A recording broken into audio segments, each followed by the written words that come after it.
Hello बच्चों, आप सब कैसे हो। और मैं उम्मीद करती हूँ कि आप सब बहुत अच्छे होंगे और अच्छे से पढ़ाई कर रहे होंगे। बच्चों, मैं हूँ आपकी आसमानी मैम और मैं आज आप लोगों को बतलाऊंगी स्वर। स्वर क्या है। तो बच्चों, आइए हम लोग जानते हैं स्वर क्या है। तो सबसे पहले मैं स्वर की परिभाषा लिखती हूँ, ठीक है बच्चों। आइए हम जानते हैं स्वर क्या है। बच्चों, वैसे तो मैंने पिछला एक वीडियो बनाया है जिसमें बतलाया है स्वर और व्यंजन किसे कहते हैं, लेकिन उसमें मैंने सिर्फ बतलाया है स्वर और व्यंजन क्या है। और आज मैं स्वर बतलाऊंगी तो उसमें डिटेल से बतलाऊंगी स्वर क्या है और स्वर के कितने भेद होते हैं। ये सारा चीज़ मैं डिटेल से बतलाऊंगी, तो आप लोग वीडियो को देखते रहिए। तो आइए हम जानते हैं स्वर क्या है। स्वर जिन वर्णों का उच्चारण किसी अन्य वर्णों की सहायता के बिना होता है उसे स्वर कहते हैं। बच्चों, स्वर की परिभाषा क्या बतला रहा है। जिन वर्णों का उच्चारण किसी अन्य वर्णों की सहायता के बिना होता है। सहायता के बिना कहने का मतलब हुआ कि हमें कोई हेल्प नहीं चाहिए, मुझे कोई भी मदद नहीं चाहिए, सहायता के बिना, ठीक है। तो जिन वर्णों का उच्चारण करने में कहने का मतलब बोलने में, जिन वर्णों को बोलने में, जिन वर्णों का उच्चारण करने में हमें किसी भी वर्णों की सहायता नहीं लेनी पड़ती है उसे स्वर कहते हैं, ठीक है। स्वर क्या कहता है। स्वर क्या कहता है, मुझे किसी की सहायता की आवश्यकता नहीं है, ठीक है। तो स्वर को बोलने में किसी की सहायता नहीं लेनी पड़ती है। तो बच्चा, ये हम देखते हैं स्वरों की संख्या कितनी है। तो बच्चों, स्वरों की संख्या 11 है। आप लोग याद रखिएगा, कभी कभी एग्जाम्स में पूछे जाते हैं स्वरों की संख्या कितनी है। तो आप लोग याद रखिएगा, स्वरों की संख्या 11 है। और कौन कौन से हैं, आइए हम देखते हैं। अ, आ, ई, उ, री, ए, ओ, औ। ये है स्वर। आप देख रहे हैं ये 11 है, ठीक है। तो आइए अब हम लोग आगे बढ़ते हैं। आगे देखेंगे स्वर के भेद। स्वर के कितने भेद होते हैं, अर्थात स्वर कितने प्रकार के होते हैं। तो बच्चों, स्वर के 3 भेद होते हैं। कौन कौन से होते हैं। हर्ष स्वर, ठीक है, दीर्घ स्वर और प्लुत स्वर। ये स्वर के 3 भेद हैं। तो आइए हम लोग आगे बढ़ते हैं और एक एक करके देखते हैं कि ये हर्ष स्वर, दीर्घ स्वर और प्लुत स्वर क्या है। हर्ष स्वर जिन स्वरों के उच्चारण में कम से कम समय लगता है उन्हें हर्ष स्वर कहते हैं। बच्चों, हर्ष स्वर क्या है, जिनके उच्चारण करने में, जिनको बोलने में कम से कम समय लगता है, ठीक है, उन्हें हर्ष स्वर कहते हैं। और ये 4 हैं। कौन कौन। आ, ई, उ। ये चारों हर्ष स्वर है। बच्चों, यदि हम इनका उच्चारण करें तो हमें बहुत कम समय लगता है, ठीक है।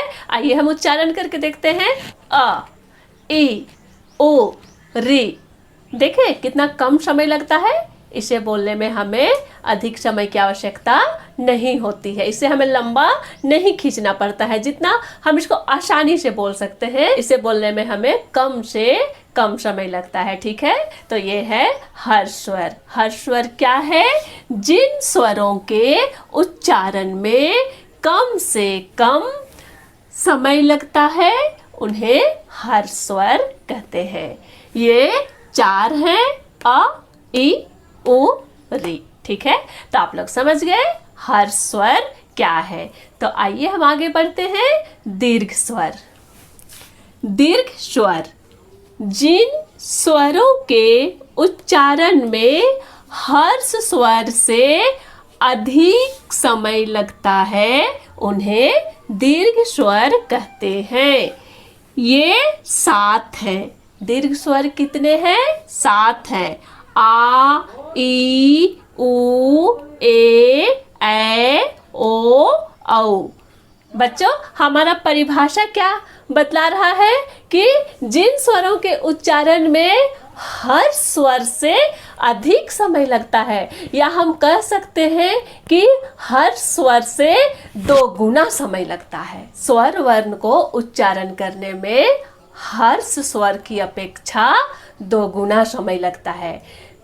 अगर हम उच्चारण करेंगे तो हमें खुद पता चल जाएगा, हमें स्वयं अनुभव हो जाएगा कि दीर्घ स्वर को उच्चारण करने में हर्ष स्वर से अधिक समय लग रहा है, 2 गुना समय लग रहा है। तो आइए हम उच्चारण करके देखते हैं, ठीक है।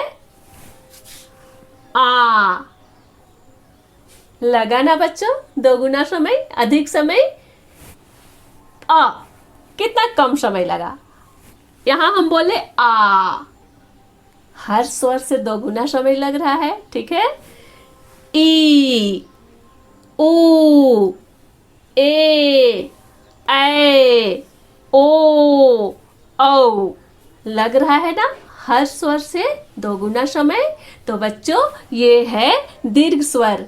दीर्घ का मतलब ही होता है बड़ा या अधिक। बच्चों, दीर्घ का मतलब होता है बड़ा या अधिक, और ह्रस्व का मतलब होता है कम। ह्रस्व का मतलब होता है कम और दीर्घ का मतलब होता है अधिक। आप लोग याद रखेंगे, ठीक है। ह्रस्व का मतलब हुआ कम और दीर्घ का मतलब होता है अधिक, है ना।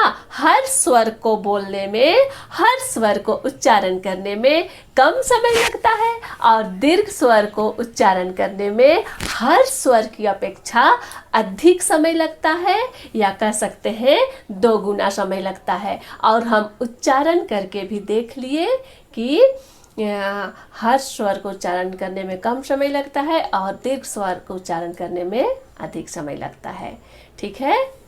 और हर स्वर 4 होते हैं और दीर्घ स्वर 7 होते हैं, ठीक है। आइए हम आगे देखते हैं प्लुत स्वर। जिन स्वरों के उच्चारण में हर्ष स्वर की अपेक्षा 3 गुना समय लगता है। अब प्लुत स्वर क्या कह रहा है? 3 गुना, ठीक है। प्लुत स्वर को उच्चारण करने में हमें हर स्वर की अपेक्षा 3 गुना समय लगता है, यानी इससे हमें लंबा बोलना पड़ता है, ठीक है ना। 3 गुना मतलब लंबा बोलना पड़ता है। जैसे हम एक बोलते हैं ओम, इसका उच्चारण करेंगे तो हमें बहुत लंबा उच्चारण करना पड़ रहा है, ठीक है। हमें लगभग हर स्वर की अपेक्षा 3 गुना समय लग रहा है। तो ये ओम है, ये प्लुत स्वर है, ठीक है। तो बच्चों, मैं उम्मीद करती हूँ आप लोग स्वर और इसके भेद अच्छे तरह से समझ गए होंगे।